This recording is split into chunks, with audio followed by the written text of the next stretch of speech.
The worn leather of my father's old office chair still carried the faint scent of his cologne as I sank into it, staring at the stack of accounting books spread across the mahogany desk. I was 13 the first time you brought me here, to this very spot in the back office of Carter's auto shop. Maya, sweetheart, he said, his calloused hands steadying mine as I traced the ledger's columns. One day, all of this will be yours. But first, you've got to learn how to protect it. At the time, his words didn't quite land. I was just a kid, still convinced my father was unshakable, the empire he built as solid as the concrete floor of his first garage. Back then, my world revolved around Saturdays spent watching him work, the clang of metal on metal mixing with his off-key humming of old country songs. That was before cancer, before Rebecca, before it all started to unravel. Rebecca entered our lives like the click of her high heels on the shop's concrete floor, sharp and unavoidable. Dad was still reeling from Mom's death in a car accident 2 years earlier. I was 16 when he introduced her. Maya, meet Rebecca, he said, smiling wider than I'd seen in years. She's an investment banker I met at the Chamber of Commerce.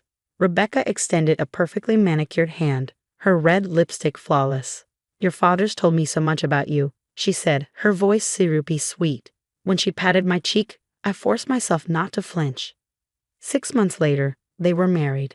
I stood in the church, suffocating in the pink bridesmaid dress Rebecca had chosen, despite knowing I hated pink, watching Dad beam at his new bride. My younger brother Tommy stood beside me, fidgeting with his bow tie. She makes Dad happy, he whispered, more to convince himself than me. For a while, everything seemed fine, at least on the surface. Rebecca redecorated, stripping our house of Mom's warmth and replacing it with cold, modern pieces that belonged in a catalog. Dad didn't seem to mind. He was consumed with expanding the business. I spent more time at the shop, soaking up every lesson he had to teach, while Tommy buried himself in baseball, anything to avoid Rebecca's passive-aggressive comments and subtle power plays. Then came the diagnosis: Stage 4 pancreatic cancer. 6 months to live at best. I was 22, fresh out of business school, working alongside Dad at the shop while Tommy was away at college on a baseball scholarship. The day we got the news, I found Dad in his office, staring at the wall of customer photos. Generations of families who trusted Carter's auto shop with their memories and vehicles. Maya, he said, his voice unsteady.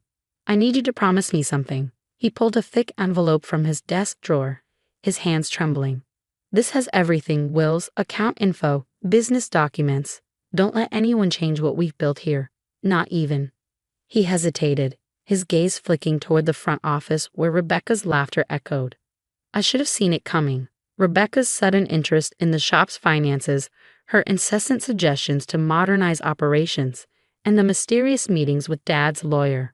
But I was too focused on losing him to notice the storm brewing around us. The truth hit me one night, 3 months after Dad's diagnosis. I'd stopped by the house to drop off paperwork and let myself in quietly, assuming Dad would be resting. From Rebecca's office, her sharp, businesslike tone cut through the quiet. Listen, Charles, I don't care what it takes. Those shops are worth at least $2 million, and I'm not letting some grease monkey stepdaughter inherit everything because Richard's sentimental. I've played the devoted wife for 3 years. I deserve something for my trouble. Figure out how to change the will. Make it happen. I froze soup for Dad cooling in my hands as my world shifted. The missing documents, the secretive meetings, her constant undermining. It all made sense. That night, lying awake in my apartment above the shop, I made a decision. I wasn't going to let Rebecca destroy what Dad had built. I didn't know then how much my choice would cost me or how deeply it would test everything I thought I knew about family and loyalty. That phone call was to James Richardson, my dad's oldest friend and the lawyer who had helped him set up the business 30 years ago. He was the same lawyer Rebecca had tried to replace with her more experienced counsel just 2 months after Dad's diagnosis. James' office hadn't changed in years, walls lined with legal books, the faint scent of pipe tobacco still lingering even though he quit long ago. Maya, I was wondering when you'd show up, James said, adjusting his wire-rimmed glasses. Your father told me you might come. He reached into his desk and pulled out a thick file. It's all here, his original will, the succession plans, everything legally filed and witnessed long before Rebecca came into the picture. My hands trembled as I flipped through the documents. Dad had planned everything down to the last detail. The business would be mine, with a trust set aside for Tommy to cover his education and future. Tucked inside was something else.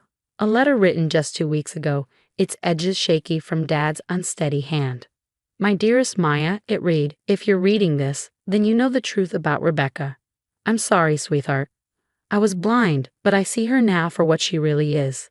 The cancer is taking more out of me than I ever expected, and she's been relentless about making changes to the will. Don't let her undo what we've built. You're stronger than she thinks. I blinked back tears and folded the letter carefully. What do we do, James? He leaned forward, his voice low and steady. We fight, but understand this, Rebecca won't go quietly. She's already making her moves, and some of your family might side with her. Be ready for a fight, Maya. James wasn't wrong. That same evening, Tommy stormed into the shop as I was closing up, his face red with anger. What the hell, Maya? Rebecca says you're trying to cut her out of everything. She showed me a copy of the new will, one she and Dad have been working on together. Why are you doing this? Tommy, it's not true. She's manipulating you. You think I'm stupid? He interrupted. She told me how you've been sneaking around with Dad's old lawyer, trying to undermine her. You're just like Mom, always controlling, always selfish. The mention of Mom stung like a slap. Tommy, she's lying. That will she showed you. It's fake. Dad wouldn't. Enough, he snapped, cutting me off. Rebecca's the only one who's been honest about what's going on. Maybe you should take a good look at yourself. He stormed out before I could say another word, leaving me alone in the dimly lit shop. I sank onto the nearest workbench, surrounded by the tools and engines Dad and I had worked on together. The red light of the security camera blinked steadily in the corner. One of the cameras Dad had insisted on installing last year, just in case. The cameras. My heart raced as I hurried to the security office. Weeks of footage, complete with audio, stored safely in the cloud. It didn't take long to find what I needed. Rebecca's voice, sharp and confident, discussing her plans to sell the business and deal with the Carter kids, once Dad was gone. But Rebecca was always a step ahead. The next morning, 2 police officers showed up at the shop. Miss Carter, one of them said, his tone almost apologetic, we've received a complaint about financial misconduct. Mrs. Carter provided documentation of irregular transfers. What? My mind spun. That's not possible. We'll need you to come with us, he interrupted, avoiding my eyes. As they led me out, Rebecca stood in the doorway, her phone pressed to her ear. Her expression was smug, the picture of triumph. She'd already begun spreading her narrative, painting me as a desperate, money-hungry daughter willing to steal from her dying father. The fallout was immediate. Family members turned against me. Aunt Sarah, who had always been like a second mom, stopped answering my calls. Longtime customers canceled their appointments. Even Tommy wouldn't listen to reason. But the worst part was Dad. When I visited him in the hospital, he looked frail, his once strong voice reduced to a hoarse whisper. Maya, he said, his eyes filled with pain, how could you? Rebecca showed me the proof. How could you do this to me? Dad, it's not true, I said, tears streaming down my face. Rebecca's lying, she's trying to. Enough, Rebecca interrupted, pressing the call button for the nurse. You're upsetting him, Maya. I think it's best if you leave. As I was escorted out of the room, I heard Tommy's voice, cold and full of anger. Haven't you done enough already?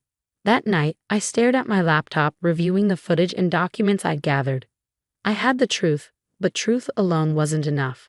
Rebecca had poisoned the well so thoroughly that no one would believe me without something bigger. So I made a decision.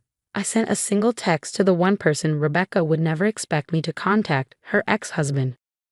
I met Marcus, Rebecca's ex-husband, in a small diner 50 miles out of town.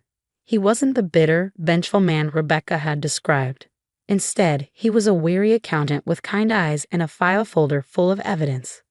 She did the same thing to me, he began, spreading the papers across the table. Built up fake accusations, isolated me from my family, and ruined my business. By the time I cleared my name, it was too late. She'd already sold everything and moved on to her next victim. My hands trembled as I sifted through the documents. There it was, a pattern spanning 15 years, 3 marriages, and 4 ruined businesses. Why didn't you stop her? I asked. He gave a bitter laugh. I tried, but she's careful. She crafts her lies, makes sure there are witnesses for her stories, and plays the perfect victim. He slid one last document across the table. But this time, with you, she got sloppy. It was a loan application Rebecca had filed 3 weeks ago, using the shop as collateral. My father's signature was on it, or at least a clumsy forgery. This was signed 2 days after your dad was admitted to hospice, Marcus pointed out. He wasn't even able to hold a pen by then. My stomach churned. It's not enough. She'll say I forged this to frame her. Marcus smiled faintly. She made another mistake. The bank's loan officer remembers her signing the documents in person, and she took pictures with her phone to celebrate, pictures automatically uploaded to her cloud storage. How did you get into her cloud? I asked, amazed. She never changes her passwords. Still uses our anniversary for everything. His smile turned rueful. For all her cunning, greed always trips her up. I spent the next 3 days building an airtight case. Security footage, forged documents, employee testimonies, and bank records formed a damning timeline. Then, I made 3 phone calls. The first was to James Richardson, Dad's lawyer, who immediately filed injunctions to freeze the business assets. The second was to Officer Martinez, with the evidence of Rebecca's embezzlement. The third was to Tommy. He didn't want to listen. Rebecca says you're sabotaging her and Dad. She showed me a new will, one that's fair. What is this, Maya? Some power grab? Just meet me at the shop tomorrow, I told him. Bring Rebecca. If you don't believe me after what I show you, I'll sign over everything to you. The next morning, I sat in Dad's office, the smell of motor oil and leather grounding me. Tommy arrived with Rebecca, who was all confidence until she saw Marcus sitting quietly in the corner. What is he doing here? She snapped, her composure cracking. I turned on the large screen. He's helping me tell the truth. For an hour, I presented the evidence. Rebecca's forged loan application, her whispered calls about selling the shop, her manipulation of employees. Then came the footage, her incriminating conversations in the shop, recorded by the security cameras Dad had installed. By the time I showed her loan officer's statement and the pictures from her cloud, Rebecca's face was pale, her lawyer visibly squirming. That's enough, her lawyer said, standing. Mrs. Carter, I advise you to stay silent. But it was too late. Officer Martinez and 2 detectives were already at the door. Rebecca Carter, Martinez began. You're under arrest for fraud, forgery, and attempted grand theft. Rebecca tried to protest, but her voice was drowned out by the sound of handcuffs snapping into place. Tommy turned to me, his face stricken. Maya, I didn't know. You didn't want to, I replied gently, but it's time to tell Dad the truth. At the hospice, Dad had a rare moment of lucidity as we explained everything. When I showed him the evidence, he gripped my hand weakly. You did it, sweetheart, he whispered. Your mother would be so proud. 2 weeks later, Dad passed peacefully, knowing his life's work was safe. Rebecca went to prison for 8 years, and the family she manipulated slowly came back to me with apologies I'm still learning to forgive. Tommy and I now run the shop together. He handles the books, I handle the cars. We've opened a 3rd location and begun training the next generation of mechanics, just like Dad taught me. Late at night, in Dad's old office, I sometimes sit surrounded by the scent of leather and his cologne. His presence lingers in every tool and every lesson.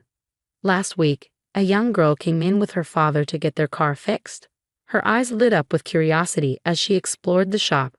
When her father apologized for her questions, I just smiled and pulled up a step stool. Want to learn something? I asked. She nodded eagerly. Because protecting a legacy isn't just about keeping it safe, it's about passing it on.